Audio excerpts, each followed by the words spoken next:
আমি মোহাম্মদ ইসমাইল, আরবি প্রভাষক, দুলালপুর সিনিয়র ফাজিল মাদ্রাসা, নরসিংদী। আমার দেশের বাড়ি পটুয়াখালীতে। তো আমি আজকের ওখানে ৩-৪ বছর চাকরি করি। বেসিক্যালি আসলে এত দূরে বাসা রেখে এখানে চাকরি করা আসলে সম্ভব না। সবচেয়ে বড় ব্যাপার হলো আমরা শিক্ষক, আমরা আমাদের চাকরির স্থায়িত্ব, নিশ্চয়তা, আমাদের সুযোগ সুবিধা, আমরা সুন্দর শিক্ষা দিতে চাই। কিন্তু সমস্যা হলো কোথায়, আমরা যখন নিয়োগ পাই এনটিআরসি এর মাধ্যমে, তখন আমাদের সেখানে 7 নং ধারা ছিল আমরা বদলি হতে পারবো। তো আমরা বাংলাদেশের যেখানেই নিয়োগ পাই আমরা পরে বদলে এলাকায় যেতে পারবো। কিন্তু আসলে পরবর্তীতে দেখা গেছে যে আমাদের সেই 7 নম্বর ধারাটা বাদ দিয়ে দিয়েছে। বাদ দিয়ে দেওয়ার কারণে আমরা কোথাও যেতে পারছি না।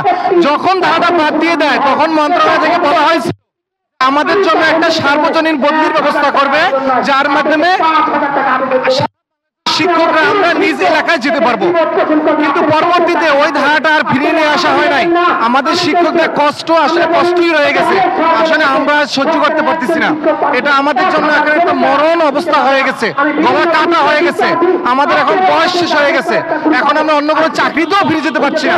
তো আমরা এমত অবস্থায় কি করব?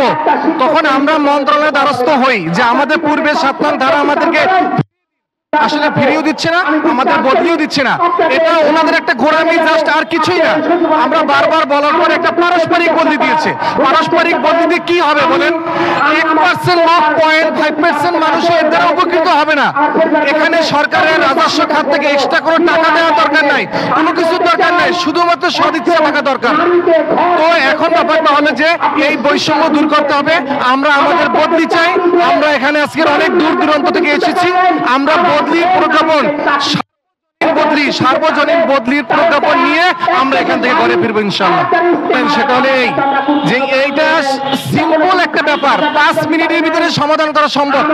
শুধুমাত্র আমলা যারা আছেন তারা আছেন, সদিচ্ছার দরকার, কিংবা যারা কর্তা ব্যক্তি আছেন তাদের সদিচ্ছার দরকার। তারা ইচ্ছাকৃতভাবে এটা করতেছেন না। আগে মহিবুল হাসান চৌধুরী নওফেল একটা বাটপার ছিল, শিক্ষা প্রতিমন্ত্রী আর একটা বাটপার ছিল ডাক্তার দীপুমণি, উনি গরুর ডাক্তার আমি বলবো। ও শিক্ষার মধ্যে কিচ্ছু নেই ওনার ভিতরে।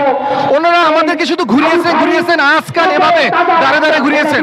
এটা 5 মিনিটের প্রজ্ঞাপন এবং এটা চাইলে এটা করতে পারেন। এবং আমাদের যারা ওখানে 6 জনের প্রতিনিধি গেছেন, আমার বিশ্বাস আজকেরই মধ্যে আমরা এখানে ভালো একটা নিউজ পাবো, ভালো একটা রেজাল্ট পাবো। আজকের মধ্যে একটা প্রজ্ঞাপন পাবো।